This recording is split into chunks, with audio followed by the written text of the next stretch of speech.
ಎಂಬ ಕೈಗಾರಿಕಾ ವಲಯದಿಂದ ರೈತರ ಭೂಮಿಯನ್ನು ಬಲವಂತವಾಗಿ ಕಿತ್ತುಕೊಳ್ತಿದ್ದಾರೆ. ಸುಮಾರು 7-8 ದಿನಗಳಿಂದ ನಮ್ಮ ಸ್ವಂತ ಭೂಮಿಗಾಗಿ ಅಹೋರಾತ್ರಿ ಹೋರಾಟ ಮಾಡುತ್ತಿರುವ ಜಂಗಮಕೋಟೆಯ 13 ಹಳ್ಳಿಗಳ ರೈತರು ಕೆಐಎಡಿಬಿ ಎಂಬ ಕೈಗಾರಿಕಾ ವಲಯದಿಂದ ರೈತರ ಭೂಮಿಯನ್ನು ಕೈ ಬಿಡೋವರೆಗೂ ಅಹೋರಾತ್ರಿ ಹೋರಾಟ ಮಾಡ್ತೇವೆ, ಪ್ರಾಣವನ್ನು ಬೇಕಾದರೂ ಕೊಡ್ತೇವೆ, ನಮ್ಮ ಭೂಮಿ ಮಾತ್ರ ಕೊಡೋದಿಲ್ಲ, ನಮ್ಮ ಭೂಮಿ ನಮಗೆ ಬೇಕು ಅಂತ ಅಹೋರಾತ್ರಿ ಹೋರಾಟ ಮಾಡ್ತಿರುವ ಪುಟ್ಟ ಮಕ್ಕಳು ಹಾಗೂ ಮಹಿಳೆಯರ ಕಣ್ಣೀರಿದು.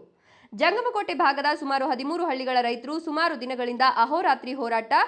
ಇನ್ನು ಈ ಹೋರಾಟಕ್ಕೆ ಮಾನವ ಹಕ್ಕುಗಳ ಕಮಿಟಿ ಸಂಘಟನೆಯು ಸಂಪೂರ್ಣ ಬೆಂಬಲ ನೀಡಿ ಮುಂದಿನ ದಿನಗಳಲ್ಲಿ ದೊಡ್ಡ ಮಟ್ಟದಲ್ಲಿ ಹೋರಾಟ ಮಾಡಲು ಸಜ್ಜಾಗ್ತಿದ್ದೇವೆ. ಕೂಡಲೇ ಕೆಐಎಡಿಬಿ ಭೂ ಸ್ವಾಧೀನ ಕೈ ಬಿಡಬೇಕು, ಇಲ್ಲವಾದರೆ ಚಿಕ್ಕಬಳ್ಳಾಪುರ ಜಿಲ್ಲೆಯಾದ್ಯಂತ ರಾಷ್ಟ್ರೀಯ ಹೆದ್ದಾರಿಗಳನ್ನು ತಡೆದು ಉಗ್ರ ಹೋರಾಟ ಮಾಡಲಾಗುವುದು ಅಂತ ಮಾನವ ಹಕ್ಕುಗಳ ಕಮಿಟಿ ಸಿಎಂ ಬೈರೇಗೌಡರ ಬಣ ಶಿಡ್ಲಘಟ್ಟ ತಾಲೂಕಿನಲ್ಲಿ ಎಚ್ಚರಿಕೆ ನೀಡಿದೆ.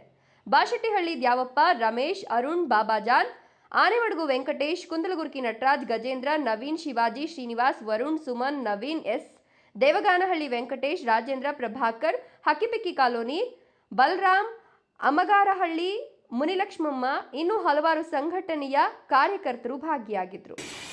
ಜಬರ್ದಸ್ತಿಯಿಂದ ಬಲಾತ್ಕಾರದಿಂದ ತೆಗೆದುಕೊಳ್ಳಲು ಹೋದರೆ ನಾವು ಯಾವುದೇ ಕಾರಣಕ್ಕೂ ಅದನ್ನು ತಡೆಯುತ್ತೇವೆ ಮತ್ತು ಉಗ್ರ ಹೋರಾಟ ಮಾಡುತ್ತೇವೆ. ಅದು ನಾವು ರೈತರ ಸ್ವಾಭಿಮಾನವನ್ನು ಉಳಿಸಲು ನಮ್ಮ ಬದ್ಧತೆಯನ್ನು ನಾವು ತೋರಿಸುತ್ತೇವೆ. ಮುಂದಿನ ದಿನಗಳಲ್ಲಿ ಉಗ್ರ ಹೋರಾಟ ನಡೆಸುತ್ತೇವೆ ಅಂತ ನಾವು ಮಾನವ ಹಕ್ಕುಗಳ ಕಮಿಟಿಯಿಂದ ಬೈರೇಗೌಡ ಸಿಎಂ ಅವರ ನೇತೃತ್ವದಲ್ಲಿ ನಾವು ಸಾರಥ್ಯದಲ್ಲಿ ಮುನ್ನುಗ್ಗುತ್ತೇವೆ. ಮತ್ತು ರೈತರ ಜಮೀನನ್ನು ರಕ್ಷಣೆ ಮಾಡಲು ನಮ್ಮ ಪ್ರಾಣವನ್ನು ಕೂಡ ತೆತ್ತು ಅದನ್ನು ಕಾಪಾಡುತ್ತೇವೆ ಅಂತ ನಾವು ಈ ಸಂದರ್ಭದಲ್ಲಿ ನಿರ್ಧಾರಗಳನ್ನು ತೆಗೆದುಕೊಳ್ಳುತ್ತಿದ್ದೇವೆ. ಜೈ ಹಿಂದ್, ಜೈ ಕರ್ನಾಟಕ. ಏನು ಇವತ್ತಿನ ಸಭೆ ಏನಾಗಿದೆ ಅಂದರೆ ಕೆಐಎಡಿಬಿ ಅನ್ನೋ ಒಂದು ಬೋರ್ಡು ಅನ್ನೋದು ಏನಿದೆ ಈ ರೈತರಿಗೆ ವಿರುದ್ಧವಾಗಿ ನಡೆಸ್ಕೊಳ್ತಕ್ಕಂಥ ಬೋರ್ಡ್ ಆಗಿದೆ. ಸೊ ಅದಕ್ಕೋಸ್ಕರ ಇವತ್ತಿನ ದಿನ ಎಲ್ಲರೂ ಬಂದು ಆ ಕೆಐಎಡಿಬಿನ ಜಂಗಮಕೋಟೆ ಹೋಬಳಿಯಲ್ಲಿ ನಡೀತಾ ಇರೋದನ್ನು ತಡೆ ಹಿಡಿದು ರೈತರಿಗೆ ಅನುಕೂಲಕರವಾಗಿ ಆ ಭೂಮಿಯನ್ನು ಬಿಟ್ಕೊಡ್ಬೇಕು ಅನ್ನೋ ಜಂಗಮಕೋಟೆ ಹೋಬಳಿ ಶಿಡ್ಲಘಟ್ಟ ತಾಲೂಕು ಚಿಕ್ಕಬಳ್ಳಾಪುರ ಡಿಸ್ಟಿಕ್ಕಲ್ಲಿ ಈಗ ಜಮಕೋಟೆ ಹೋಬಳಿಯಲ್ಲಿ ಇಂಡಸ್ಟ್ರಿಯಲ್ ಏರಿಯಾ ಇದರಲ್ಲಿ ಮಾಡ್ತಾ ಇರೋ ಭೂಮಿ ಎಲ್ಲ ರೈತರ ಭೂಮಿ, ಒಳ್ಳೆ ಬೆಳೆಗಳ ಭೂಮಿ.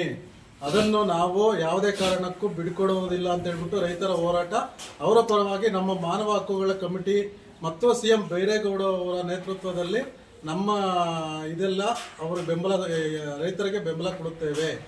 ಇದನ್ನು ಸರ್ಕಾರಕ್ಕೆ ಒಂದು ಎಚ್ಚರಿಕೆಯಾಗಿ ನಾವು ಕೊಡ್ತಾ ಇದ್ದೀವಿ ಸುದ್ದಿಗೋಷ್ಠಿ.